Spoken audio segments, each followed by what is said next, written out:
E ela tem uma frase muito famosa que ela fala: as mulheres não nascem mulheres, elas se tornam mulheres. Até o momento que os caras entram, invadem a casa dela, ela mantém uma postura. Ela guardou pra ela, ela guardou a dor só pra ela. E esse conceito dela é chamado de banalização do mal. Acho que uma cena impactante do filme pra mim foi do corredor.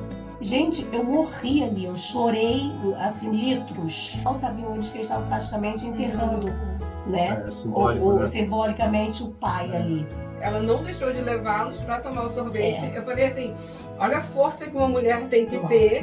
A cena impactante pra mim é ela no banho, tentando tirar tudo que ela viveu de lá da pele. Gente, aquilo tá Ela volta o olhar aceso, acende o olhar dela. A mesma cena dela nadando no mar e a nossa percepção assistindo, que diferença, né? Que foi isso. Mas vocês têm noção que até o momento de hoje a ditadura é algo não claro para as pessoas?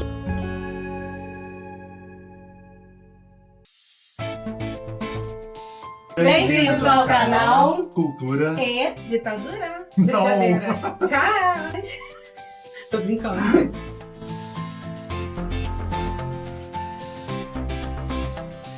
É porque, boa noite, a gente foi ver o filme. Bom dia. Boa tarde.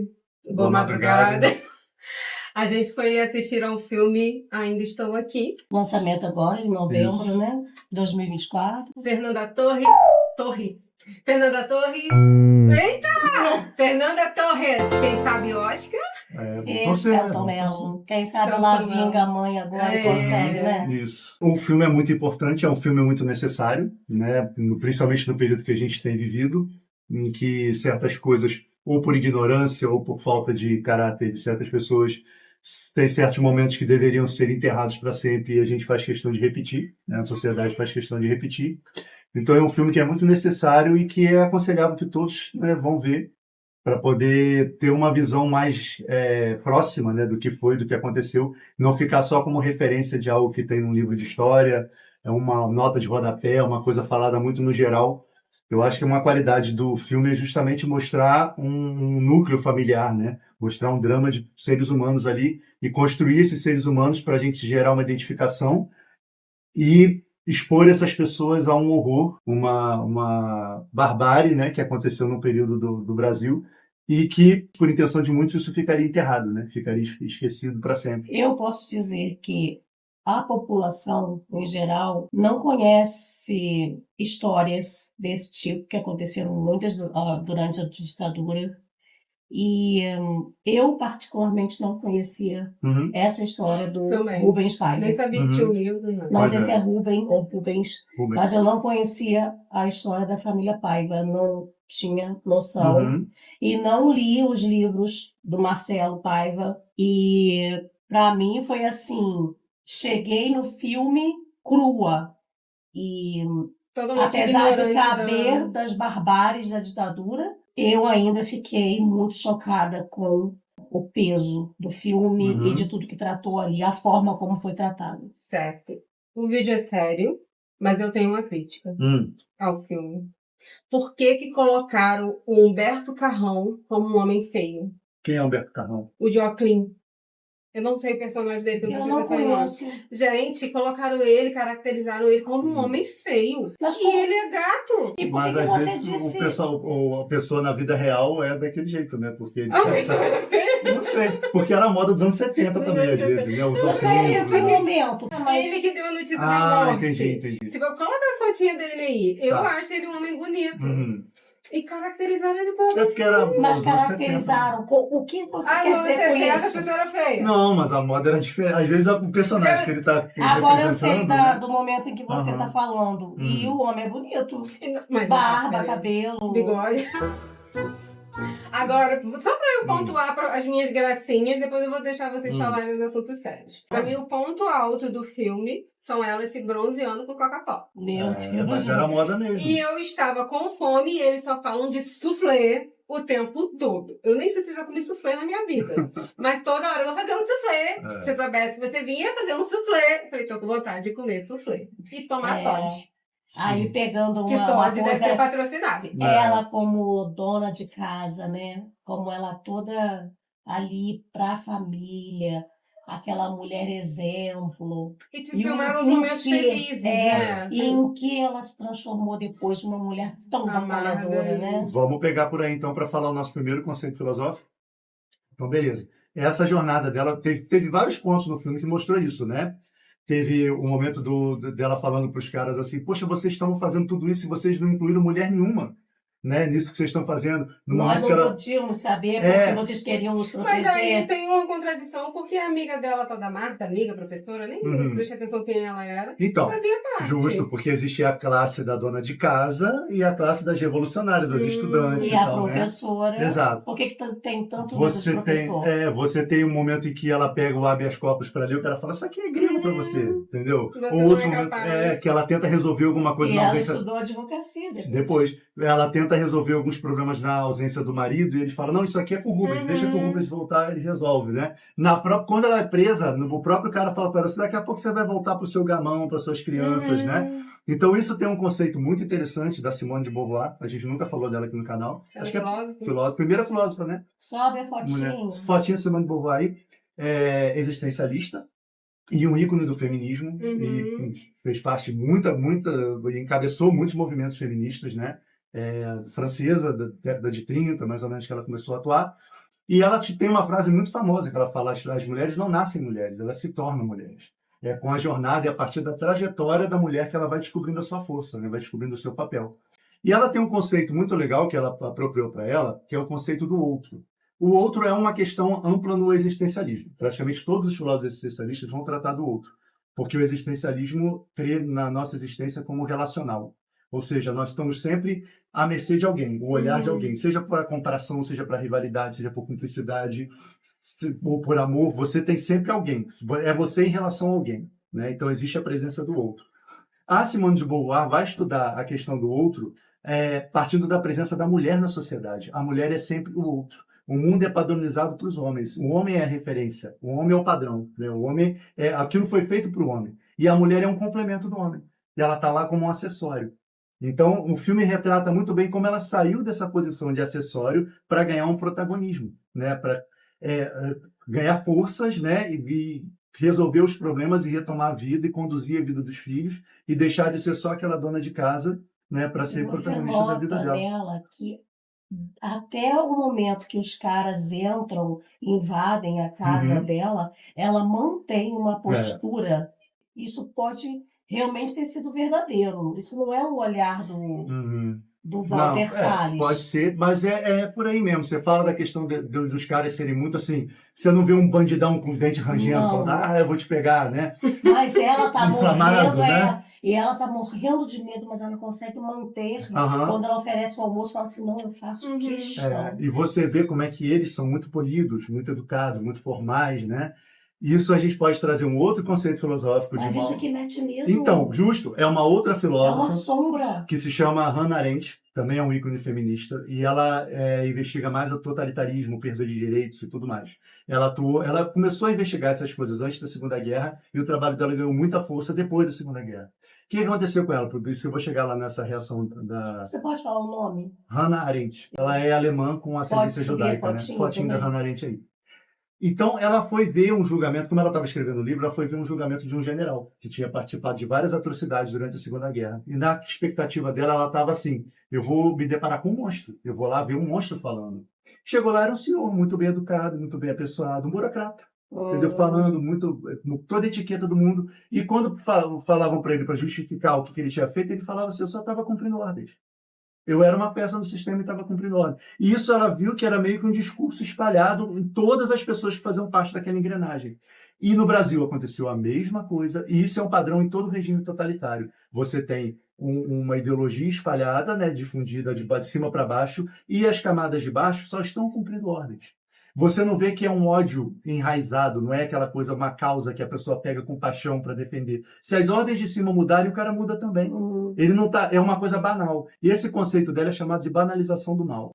Nossa. É um campo do estudo dela que mostra como as pessoas, obedecendo ordens, as pessoas fazem, certo tipo de pessoas, fazem as coisas sem se questionar. Ou porque tem um senso crítico fraco, ou porque é muito submissa, ou porque é muito omissa. No filme tem isso. Olha o quanto isso é perigoso. Pois é, tem o cara lá que é omisso, que fala assim para ela, eu só queria deixar claro que eu não Então, eu ia concordo fazer com esse nada disso. comentário. Ele percebe que tá errado, Mas tipo, tá lá. estou tentando aqui me redimir com você, eu não concordo, mas tá seguindo Isso. a ordem. No filme você vê alguns que tem uma paixão, que tem uma coisa assim de eu vou pegar o comunista, não sei o quê. Tem outros que estão cumprindo ordens, são muito educados e estão cumprindo um protocolo. E tem esses que estão ali, não concordam, têm o senso crítico, mas estão ali de qualquer maneira.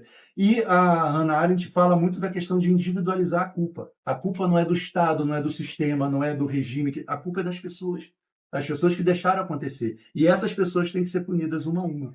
Então, E falando já nisso, no final do filme fala, né, que foram Eles foram estão até presos, hoje. mas nunca punidos, nunca né? punidos. Porque no Brasil há essa força para não deixar isso Eu acho acontecer. encontrar, não sei se Não, eu encontrar- acho que eles não foram Não, mas presos descobriram até quem hoje. eram as pessoas, E mas não foram. não sofreram nenhuma Porque, né? punição. E eu estava lendo sobre, antes de ver o filme, que o corpo dele foi desenterrado várias vezes, até que foi jogado no mar.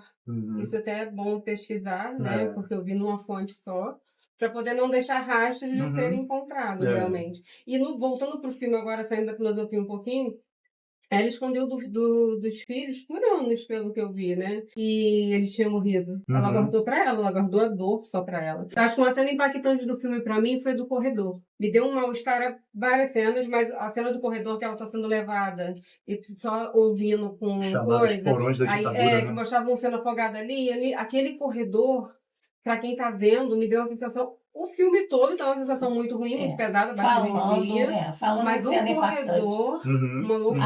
A minha cena impactante, olha como que isso é diferente para cada um. A cena impactante para mim é ela no banho, tentando tirar tudo que ela viveu de lá da pele, e a menina com os olhos assim apavorados, sem entender o que está acontecendo. E aí quando ela fala, filha, e que elas se abraçam. Gente, eu morri ali, eu chorei, assim, litros. E a Ana Lu, eu não sei, Ana Lúcia, Não a bebida lembro. Ana Lu do cabelinho curtinho, que é essa, com a camisa do pai, parecia que Ela mostrou sentiu a o cheirinho, despedida dela com o pai, né? Eu não sei Você como é vê que é o o impacto livro, na mas... vida de 5 crianças, até os dois eram gêmeos, os dois mais novos, eu tive essa sensação. Não. Variava a idade, né? E da falta que o pai faz lá no futuro, em 96, não sei se foi 96 ou 2014. Perguntaram quando foi que você enterrou o pai. Eu achei aquilo também muito forte. Muito forte. Que ela falou que achou que foi quando mudaram e ele foi Cada um com a momento. percepção. Outra cena impactante para mim foi porque aí, como eu já sabia, o pai aceitou o cachorrinho. E o cachorrinho, ele deu um nome de Pimpão. E quando eles tiveram que enterrar o cachorrinho, aí na hora ainda virei para cá e falei assim, mal sabiam eles que eles estavam praticamente enterrando, né? Simbolicamente o pai ali. Porque o pai aceitou o cachorrinho, o pai deu o nome ao cachorrinho, e ele era a vida da casa ali. E fizeram questão de atropelar o cachorrinho, né? Então, assim, outra cena... Assim, né? Parece simples, mas... Sem contar o final, a cena emocionante pra mim, que mexeu muito, foi a da lanchonete. Pra mim, essa é mais que ela já sabia. Que ela ficou vendo as famílias. Felizes dentro do possível. E ela sabendo que ela estava sozinha lá na garganta. Só ela sabia das pessoas que estavam na mesa, que ele tinha morrido. Ela não deixou de levá-los para tomar o sorvete. Eu falei assim, olha a força que uma mulher tem que ter. Que mulher, querendo ou não, por mais que ele seja capaz de qualquer coisa, a gente tem essa fragilidade, essa sensibilidade mais apurada, até pela criação também. E ela teve que pegar a família, tomar decisões, e ali naquele momento ela não deixou de priorizar a felicidade dos filhos e levar para tomar sorvete. Então eu achei aquilo ali, ela devia estar destruída por dentro. Mas eu me perguntei na hora das duas meninas, a Eliana e a outra, elas se olharam, Eliane, se olharam assim... Elas estavam entendendo alguma coisa, percebendo. E eu me perguntei assim, será que nessa idade eu percebia as coisas Porque assim... É porque ali era um outro contexto, a gente não viveu aquele terror que... igual a mais velha, né? que eu nem lembro o nome dela, a Veroca, que chama de Veroca, ela ainda vivenciou algumas coisas e tal, mas sabia que tinha um monstro, tinha um monstro em volta delas. Eu acho que a gente talvez não percebesse, ou não percebeu, querendo ou não, a nossa vida foi tranquila, né? Na nossa época foi tranquila. Isso era uma coisa que já estava, principalmente nas famílias que as pessoas eram comunistas, eram o oposto, né? Que essa perseguição... Porque o golpe foi em 64 e 70 ali, a coisa estava um pouco dispersa porque havia aquele fantasma do comunismo, vamos destruir os comunistas, perseguindo as pessoas que eram subversivas, né? Artistas, jornalistas, filósofos, professores. Então tinha muita gente na mira por não fazer nada. E aí começou a vir uma segunda leva de pessoas que estavam tentando ajudar aqueles que tinham sido prejudicados e entravam na lista de subversivo também, né? E a gente vê ali no começo do filme os grupos mais radicais que sequestravam embaixadores para poder pedir para soltar presos políticos em troca. Então começou a ter uma galera muito extremista, pegando em arma mesmo, porque era uma solução desesperada. Alguns grupos realmente se organizavam para sequestrar figurões para poder ter essa moeda de troca. Outros já faziam como ele fazia. Eu posso levar uma carta para um familiar, eu posso dar notícias, eu posso amparar de uma maneira ou de outra, né? Então, voltando lá para o conceito da banalidade do mal, né? São pessoas que não se omitiram. Pessoas que mesmo se arriscando, perceberam que era certo a fazer e fizeram. Tem alguma cena que ficou assim, que impactou? Não, a da lanchonete, para mim, foi muito impactante. A questão do atestado de óbito no final, né? Muito significativo. Ali que ela enterrou ali, eu acho. Toda essa jornada dela, a gente tem um outro conceito, né? Agora é de sociologia, que é a memória coletiva. Né? Esse conceito foi idealizado por Maurice Robles. Né? Alemão também. Não, Maurice Robles é francês. O que acontece? Ele tinha esse conceito de que as nossas memórias individuais, a gente bebe de um caldeirão que é a memória coletiva. Você forma a sua memória através das comunidades que você participa, seja na sua igreja, na sua família, na cidade onde você mora. Com pequenos grupos, esses grupos formam uma memória. E você vai se servir dessa memória para formar a sua. E é uma memória viva, ao contrário do registro histórico, que é mais frio, que é uma narrativa, né, e muitas vezes enviesada. A memória coletiva leva em conta a subjetividade humana, os sentimentos. É uma coisa que o esquecimento é muito fácil, as coisas se esquecem, o ressentimento coletivo também existe. Então, tudo isso é muito maleável e as pessoas às vezes manipulam essa memória coletiva para manipular o comportamento das pessoas. Então, eles fizeram uso disso lá porque quiseram dar outras versões para aquilo, né, para o acontecimento com o Rubens Paiva, e ela brigando contra isso, querendo manter viva a memória dele, a verdade, né? A família preservando a memória. Você vê no final também, você tem a foto de tal lugar, é tudo assim uma questão de trabalhar a memória coletiva daquela família. É essa memória que vai nutrir a memória de cada um. E então, demorar 25 anos para um atestado de óbito é o cúmulo. É porque saiu alguma lei dos desaparecidos, foi algo assim... A Constituição de 88 ajudou muito também. Ela conseguiu e para ela foi uma vitória. Ela passou... Gente, amor e blá, blá, blá, mas você vê que ela não esqueceu dele 2, 3 anos que ele morreu, entendeu? Claro, foi no contexto de ditadura, não foi uma morte qualquer, foi uma loucura, mas ela carregou pro resto da vida dela. E mesmo com Alzheimer. E fez disso... Isso que eu ia falar. Quando aparece a foto... Gente, aquilo tá ela volta o olhar aceso, acende o olhar dela. Ou seja, ela voltou assim, naquele momento, na hora que falou dele, mostrou a fotinha dele, e foi um dos momentos assim que eu não conseguia respirar. Para mim foi o momento mais emocionante. De travar aqui, eu falei, gente, é uma loucura, como que vidas foram destruídas por causa disso. E isso ela... E você vê o silêncio do cinema, porque normalmente Fernanda Montenegro, gente. ela interpretou o olhar, né? Ela não precisou falar. E o Marcelo, como, né, o livro foi sob a perspectiva dele, provavelmente foi ele que viu essa parte, e ele olhando lá de fora, ele olhando para ela, né? Ele vendo aquela situação. Aí eu até comentei com a Flávia que eu achei engraçado, que uma das filhas falou assim, Raquel, traz a mamãe. A Raquel esperou ela ver a notícia toda, voltar assim, aí foi lá, começou a preparar a cadeirinha dela. Você vê toda a temática de foto, sempre muita foto, recordação. E sorria. Isso que eu ia falar. Isso é uma marca dela. E ela sorriu na última foto. Por isso que eu queria ter visto essa foto real, pra ver se realmente tinha um sorrisinho lá. Acredito que eles não... Que dizem que é muito igual. Dizem que são diferenças pequenas, eu acho que do cachorro. Mostrou algumas fotos no final. Eu acho que alguém não denunciou a professora, não falou que conhecia. Acho que uma história assim, na hora que tá mostrando o livro. Não sei se foi a Eliana, se foi ela. Não mostrou a da Eliana, né? Não mostrou o Eliane, sei lá. Não mostrou o interrogatório, né? Da Eliana, né? Mas passar 12 dias sem banho, gente, uma loucura. E olha que teve gente que sofreu, né, privações, tortura, porque ali não mostrou, ali não, foi aquela coisa ali já era uma superficial. E eles eram porque tinha muito gente periféricos. afogando lá, né? E... Ela ouvia as coisas. É uma loucura. Ele era o cara que ela era a mulher do cara que ajudava, não sei, entendeu? O peixe grande mesmo era o que sofria mais. E cada vez que ela via as fotos, tinha mais gente. Mais gente. E teve uma hora que ela se viu, né, na lista também, né? Os subversivos, os comunistas, né? Eles olhando os discos na casa dela, né?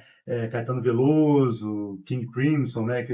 Música de subversivo, né? Música de rebelde. E o que impacta também é que provavelmente era uma família que tinha os problemas, mas parecia ser uma família feliz. Eu já penso mais pro lado humano, independente de capitalismo, eu não sei nem o que eu tô falando, comunismo. Era uma família de classe média alta carioca. Sim, né? mas parecia ser uma família feliz. Não, e na ditadura, mas na ditadura não podia ter reunião de 2 ou mais, músicas dependendo de o que estava se ouvindo. E aí, na hora que a gente está vigiando a sua casa há muito tempo, ela falou assim, mas a gente recebe muitos amigos. Pronto, é natural receber amigos, mas vocês têm noção que até o momento de hoje a ditadura é algo não claro para as pessoas? Vamos entrar no quarto conceito filosófico, então? Vamos lá. Michel Foucault. Hoje é só francês. São 3 franceses e só a Hannah Arendt, que é as 2 alemã. meninas. Não, a Hannah é alemã. Simone de Beauvoir, francesa. Maurice Robles é francês. Michel Foucault, francês. E a Hannah Arendt é alemã, né? E o Foucault estudou muito a questão do cárcere, poder, manipulação de poder. E ele tinha uma terminologia que era microfísica do poder e macrofísica do poder. O que é isso? A macrofísica do poder é o poder que você reconhece. É o rei, o presidente, a autoridade máxima. A microfísica do poder é esse poder entranhado. É você surrupiar uma informação. É o perigoso. E nas nossas relações de pequenos gestos, você muda o comportamento das pessoas através da manipulação de informação. Né? Por exemplo, no filme apareceu. A menina foi pegar a câmera. O policial, na mesma hora, você guarda essa câmera. Isso já é uma microfísica do poder. Essa câmera alteraria a relação de poder dela sobre ele. Entendeu? Então ele já não deixou isso acontecer. E o Foucault falava muito nisso, que as pessoas usam o conhecimento, manipulam o conhecimento, a divulgação das coisas, para domar comportamentos, para moldar comportamentos, como em 1984. Então a gente não sabe, não é à toa que a gente não sabe essas minúcias da ditadura. Não é à toa que essas pessoas ficaram apagadas. Eu ia falar do filme, da filmagem, da fotografia, toda essa parte. Essa parte. O que vocês acharam por ser uma produção brasileira? Minha dicção é perfeita, né? Eu tinha que trabalhar com comunicação. Você tinha que estar falando no canal do YouTube, eu acho. Eu não sei uma palavra pronunciada corretamente. O que vocês acharam em si? Eu digo assim, da própria... final, da forma como que a história foi contada. O final da parte da Fernanda Montenegro, ângulo, câmera, fotografia... O que mais que eu não entendo de cinema? Luz, câmera, isso, perfeita. Pegaram as melhores expressões dela, fizeram um trabalho magnífico. É lógico, a Fernanda Torres, ela arrasou. Sim, é um inteiro, drama, né? É um drama. Gente, os aplausos, né, em Veneza, porque realmente foi assim, muito bom. Para mim, assim, além de tudo que você falou, né, há uma valorização muito daquilo que é não dito. O cinema é audiovisual, né? As pessoas falam que um filme bem feito, a gente tem que pescar as coisas. É o que não foi dito. Não é assim, é que fulano morreu. É que ela estava voltando de férias. Ou então é porque eu estou muito triste. Isso, entendeu? você tem que perceber só com o filme valoriza muito aquilo que não é dito, sabe? Os momentos de silêncio, momentos longos de silêncio, de pessoas observando cenas, né? Quer uma coisa? Não precisou falar ou ela viver no filme as coisas que ela fez, todas as coisas que ela fez. Em alguns momentos mostra um recorte de jornal aqui, uma coisa ali, para mostrar que ela foi uma feminista, uma ativista, uma pessoa que lutou contra a ditadura, lutou para outras pessoas. Aparece ela lidando com as consequências da ditadura. Ela falando da Transamazônica, que foi uma obra feita durante a ditadura, totalmente ilegal, que cortou a Amazônia, que desmatou, que facilitou o trabalho de grileiro, que gastou uma grana, nossa, endividou a gente, a dívida externa começou ali.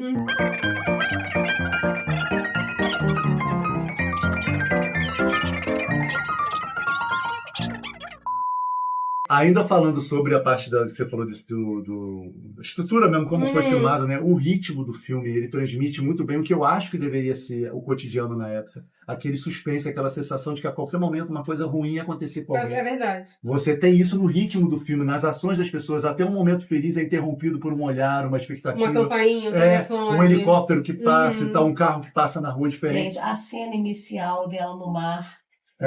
Aquela coisa, né? Exatamente. Mas ela ali ainda estava tranquila, boiando lá na água, aquela cena, todo mundo feliz e tal. E depois, a outra cena dela nadando novamente. E tudo tendo acontecido. Sem o marido, né? tudo acontecido. A mesma cena dela nadando no mar e a nossa percepção assistindo, que diferença, né? Que foi isso.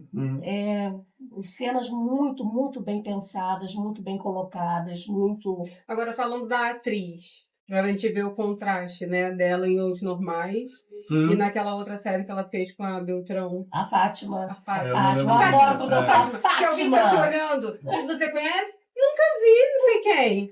Mas tá te olhando por quê? Eu sou gostosa. Alguma coisa assim. Não, é porque eu sou bonita. Não, tem um cara que ela trabalhava, que acho que era marido dela na vida real, não sei. Que passa alguém e fala assim, gostosa, né? Ele fala assim, quem é esse? Você conhece? Que não sei o que. Ela fala assim, não conheço. Mas ele tá te chamando de gostosa. Mas eu sou. Né? Não, mas ela e a Fátima eram ótimas. É André Beltrão, né? Nossa, é meme pra um monte de coisas, né? Eu vi um comentário que ela, né, e a Demi Moore também, as pessoas falam, a Demi Moore faria, eu estou aqui, ainda estou aqui muito bem, mas não faria normais? Falando em Demi Moore, a Substância não vi esse é maravilhosa. Pode fazer um vídeo sobre isso, muito bom. E também tá para ir pro Oscar. Então, a gente grava sobre isso. E o que vocês acham? Central do Brasil e aquela coisa toda. Tem aquilo, Central do Brasil é bom, o tema é muito bom, mas esse filme... Ele foi cotado pro Oscar, mas...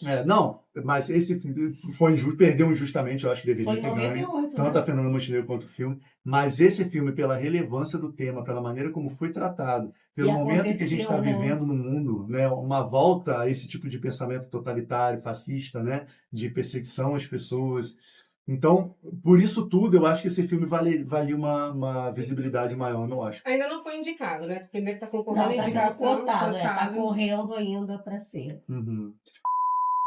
Mas, enfim, vamos pontuar. Então, nós quisemos assistir a esse filme e a falar nossas impressões por conta disso e fazer... Como que chama isso? Gente, eu não sei falar as palavras, eu não sei. No contexto filosófico do filme. É muito importante. Você vê quantas coisas a gente aprendeu aqui. Sim. Sobre sociedade, política. Foram coisas que eu fui pensando conforme o filme estava acontecendo. É o tipo de filme que eu veria, mas assim, em 3, 4 dias, ver um pedaço, para. Achei o filme longo, 2 horas e 10. É tenso também, é um filme denso. Lento. Né? Mas é isso, é para gerar essa... É lento. Já é o tipo de filme que eu gosto. Mas eu acho que é um filme necessário. E tem coisas que a gente precisa fazer e tem coisas que a gente precisa ver. Aprendi. Gente, a pessoa no infinitivo, vou te falar. Eu aprendi nem existe. É a quarta conjugação. Aprendi coisas, então eu acho necessário assistir mesmo quando não é o seu estilo de filme. Porque eu também não iria ver. Se não fosse por esse tema, uma história real, e não fosse o momento que a gente está vivendo, talvez eu não me atraísse para ver o filme também não. E aí, falando assim sobre ir ver, gente, vocês viram? Eu prestei atenção na saída do filme. As pessoas que estavam assistindo, mulheres mais velhas e mais mulheres. Menos homens. Não, e o silêncio do cinema. Não ouvia nem barulho de pipoca na cena final. Nada. E as expressões, eu vi quando eu estava saindo, todas essas expressões, tipo, reflexivas. Aquela mágoa, né? Eu saí de lá magoada. E aquele choro que arde a garganta e a lágrima demora a escorrer, porque é aquele choro mais interno, assim. No meu caso, trava o ar e eu tive que respirar, porque foi muito pesado, muito. Sabe o que eu acho? Né? Porque a ditadura foi isso. É um embargo, é algo não resolvido. Isso. É algo que não foi, as pessoas ficaram impunes, né? Não teve consequências, né? Só teve consequências para as vítimas. Você sente a perda de pessoas que não só são importantes como seres humanos, mas eram pessoas que contribuíam para a sociedade. Era o oposto do que eles achavam. Eles viam essas pessoas como escória, como vagabundos, como subversivos, como é hoje em dia, né? É assim que essa classe de gente classifica professores, artistas, né, filósofos, jornalistas, pessoas que pensam, pessoas que querem transformar o mundo de alguma maneira. Questionam. E eles, como não gostam disso, né, essas pessoas acabam virando o que tem de pior na sociedade aos olhos deles. E a gente lamenta até hoje a perda dessas pessoas, né? Muitas saíram do Brasil, quem, né, teve pouco mais de sorte saiu do Brasil para voltar só depois, né, tiveram trabalhos destruídos, tiveram a vida destruída. E dói pensar que ele tinha escolha de ir para Londres. O amigo dele oferecendo lá. Mas justamente você vê que uma escolha de 10 segundos pode mudar a sua vida. E ele tinha um propósito, ele tinha coisas para fazer, né? Ele estava ajudando, ele estava engajado ali. Ele era uma dessas pessoas que tinha senso crítico e não se omitia, né, perante uma injustiça. Né? Então ele não era vítima da banalização do mal, como várias outras pessoas foram. Olha, eu não li o livro, mas eu acho que, assim, quem está assistindo aí, vale a pena ler o livro do Marcelo Paiva. É autobiográfico, vale a pena assistir ao filme. Então, gente, é uma dica aí que fica. Isso. É histórica, né? Como reparação histórica, como se fosse, né, impossível, né? Não tem como reparar isso. Não. Por mais que tentem fazer filmes e filmes e falar sobre isso, mas... A reparação é a verdade e a punição para os culpados, né? Como ela, no filme, ficou, no final, aliviada com o fechamento. Conseguiu, pelo menos, a manutenção da verdade. Conseguiu devolver para a memória coletiva a verdade, né? O que aconteceu de fato, a justiça que o marido dela sofreu, que a família dela sofreu. Então isso, no final, foi o final feliz, né? Foi o fechamento de toda essa questão. Carlos, informação aleatória. Informação aleatória. Nossa, mas foi com uma baixa astral. Mas é porque tá combinando, não posso gritar. Mas Carlos! Não, pode. Pode. Que nem ela falou. Sorriu.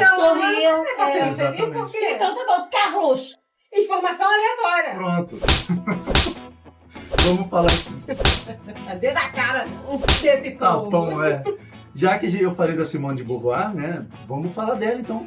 Que ela teve um dos relacionamentos mais controversos, mais escandalosos, dos anos 30 até os anos 80. Eles ficaram 50 anos juntos, Ele era estudante de filosofia também, muito famoso, existencialista também. Um pegava da obra do outro, um valorizava a obra do outro. Um pegava a amiga do outro. Pegava também, eles tinham um relacionamento aberto, né? Mas só que eles tinham um juramento de nunca mentir um pro outro. E ao que todo mundo sabe, eles nunca mentiram um pro outro. Então, eles tinham um relacionamento aberto, escandalizavam todo mundo. Ela era tratada como igual, tipo, não era a mulher dele, né? Ela é uma contraparte dele. Ele nunca publicou uma palavra sem passar pela mão dela. Inclusive, ele pedia para ela voltar de uma viagem que ela estava fazendo para poder revisar os textos dele, para poder sair. E é um filósofo famosíssimo, que a gente já falou dele até aqui no canal. Né? E formaram, para mim, o melhor casal da filosofia, né? Nada mais, nada menos que Jean-Paul Sartre. Né? O Sartre era ele e a Simone de Beauvoir tiveram... Da escolha... Malvasoir. Isso, exatamente. Então eles foram um casal, pra mim, o casal mais legal da filosofia, né? Ficaram juntos até ele morrer nos anos 80. Caramba, né? Que e ela legal. ficou Você vê que aí, um exemplo que as pessoas ficam perguntando que não conhecem relacionamentos abertos que duraram por muito tempo. Só durou 50 anos. Os dois inteligentíssimos, ele sempre falava do trabalho dela, ela sempre falava do dele. Essa é a questão do outro e tal. Ele também falou da questão do outro. Um dia a gente vai falar do outro aqui, mais aprofundadamente, que não era o caso agora, né? Mas eles tiveram um relacionamento muito bonitinho. Né? Bonitinho? 50 anos é um negócio confuso. Né? E assim, chamava atenção, muita gente criticava, mas eles viveram juntos, viveram felizes, né?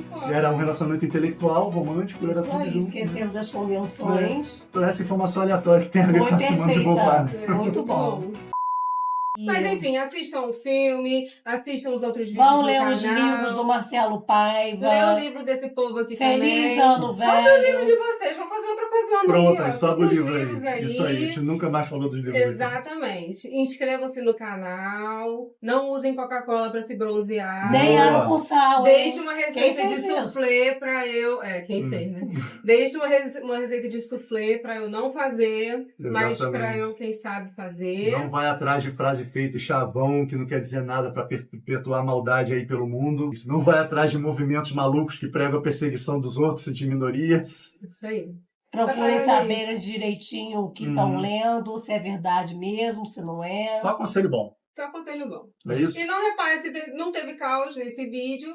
Que não mas cabia. Cabia Porque sim, a ditadura é caótica demais. Não, mas é porque... Não sei porquê, mas se ela tava sorrindo na foto, se teve um momento de alegria também, não acho que é desrespeito. E eu acho até interessante também, quem for, antes de assistir ao filme, a pessoa fazer uma pesquisa. Porque a gente chega lá muito cru, a gente não sabe, na hora que ele aparece na cadeira de rodas, eu não sabia por que ele estava na cadeira de rodas. A gente tem que ter um contexto pra gente falar assim, porra, isso aí eu já sabia, então. eu não sabia. Aí você não sabe algumas coisas básicas pra você entender, às vezes, o filme melhor. Né? Mas enfim, é isso. 10 minutos de aplauso.